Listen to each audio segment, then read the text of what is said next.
মাস্টার্সের পর আমি স্কটল্যান্ডে ভালো চাকরি পেয়েছি হান্টিং এস্টেটে।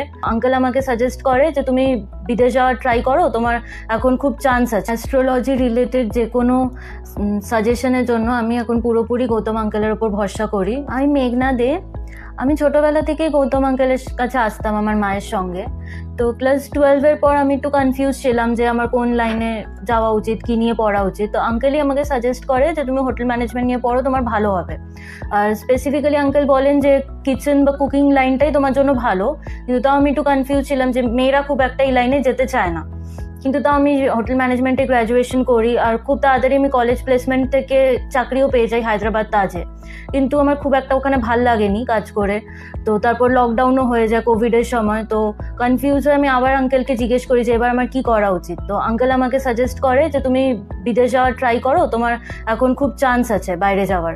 তো আমি ইন্টারভিউ দিই কলেজের জন্য, আর আমার মাস্টার্সে ওখানে সিলেকশনও হয়ে যায়। আমি মাস্টার্স করতে ইউকে যাই। আর এখন মাস্টার্সের পর আমি স্কটল্যান্ডে ভালো চাকরি পেয়েছি। এমনকি ইউকেতে আমার বন্ধুরাও আমার থেকে শোনার পর আঙ্কেলের সাথে কন্ট্যাক্ট করে। আর যেমন আমার একটি বন্ধু আছে, ওর ভিসা রিলেটেড খুব প্রবলেম হয়েছিল, মানে ওর ইন্ডিয়া ফেরত আসার মতো অবস্থা হয়ে গেছিলো, ওখানে থাকতে পারছিল না। তখন সে আঙ্কেলের সাথেই কথা বলে। তারপর অদ্ভুতভাবে ওর প্রবলেমটা সলভও হয়ে যায়। আঙ্কেল ওকে বলে যে না, তোমার ফেরত আসতে হবে না, তোমার ইউকেতেই সেটেল হওয়া আছে আর চাকরি তুমি ওখানেই পাবে।